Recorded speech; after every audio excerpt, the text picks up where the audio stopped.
Alrighty, howdy everybody. Here today to show you the not so glamorous part of making beer, and that is cleaning. And there is a lot of cleaning when you make beer. So we've got the gloves and the glasses out today. We're going to be doing a CIP on this conical. It's a 1-barrel stout conical. It's a pretty simple process. We're just going to be making hot water in our hot liquor tank, which actually is going right now. I'll kind of give you a little walk around and show that. And we're going to be first doing a burst rinse of the whole thing, so with nice hot water, about 175 degrees. And then we're going to add about 5 gallons in, and then we're going to put our PBW in, and we're going to recirculate for about a half an hour, 45 minutes. Okay, so there's three kind of main things you got to look at when you're trying to CIP a tank, and that is the time you let the cleaning solution contact the tank, the temperature it's at, and also the pressure that your pump is putting out to the spray ball. So the temperature is about 180 degrees is the max they recommend on PBW. I find the closest you get it to that, the better cleaning job you're going to get, and with a little less time that you're going to have to let it run. As far as the time, I generally do it about 45 minutes. I found about 15 minutes on each quart, and then I'll do an extra, 5 or 10 just to be safe, just because. And so the other thing is the pressure of your pump. I find that general March pumps probably will not do a great CIP job. Obviously, it's very dependent upon everything in your system, but that's what I've found, especially if you're using a rotating spray ball. And even if you're using a static spray ball, they tend to not have enough output to really make it work very well. So I use the Chugger Max, the nano pump, which is a little bit bigger. It's actually the transfer pump in my brewing system. So I also use that for cleaning. Number one of brewing is make sure you have everything prepped before you start, because you don't want to be running around looking for a TC clamp when you got a hose, 180 degree water coming out of it. So make sure everything's there and ready to go. So I'll give you a little tour around and I'll show you how it goes. Alrighty, so as you can see, our HLT is at 180 degrees, kind of what I was shooting at for our water. So the basic setup is I just have the HLT connected to the pump, and then the pump outlet feeds our spray ball over here. So then I'll kind of walk you through the steps. It's pretty simple. All right, so step one, getting everything that's in the conical out of the conical. So there's about a gallon probably left. I'm just gonna go ahead and dump that.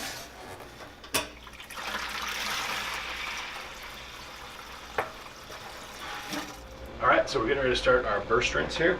And if you haven't invested in some of these for your pumps yet, these little wireless remotes, they're fantastic pumps. Halfway across the room, still turn my pump on and off without running around. It's great.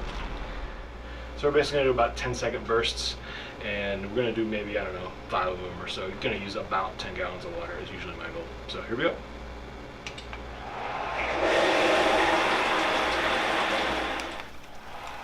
Okay, so as you can see, this is about our 6th 10-second burst, and the water's starting to come out a lot cleaner, so we're ready to get some water in there and a cleaner and do our recirc.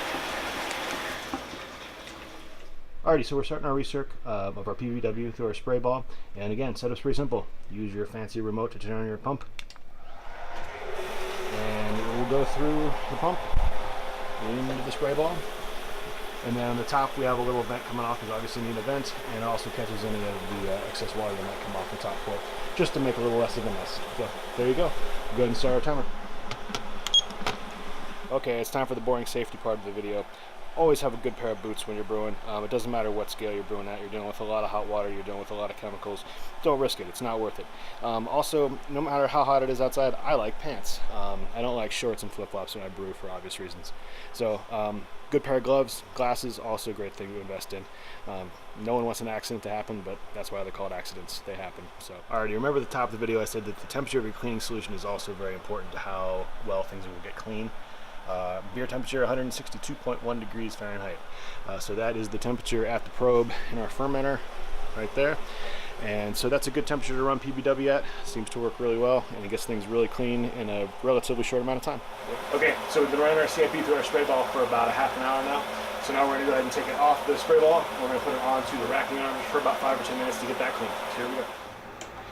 Okay, so dump out the PBW that's in there. Might take 2 buckets because there's about 5 gallons. Okay, so all the PBW is out of the fermenter. We're going to go ahead and hook up our pump back to our HLT, which still has our 180 degree water heating in it, and we're going to go ahead and do a rinse cycle on the fermenter. So here we go. Alright, so the process is just the same for the rinse. Basically 180 degree water coming out of our HLT, back through our pump. Our pump is now back hooked up to our spray ball, and still have the vent on the top obviously, and just going to come out the bottom valve. So we're going to do some burst rinses here with our handy dandy little remote.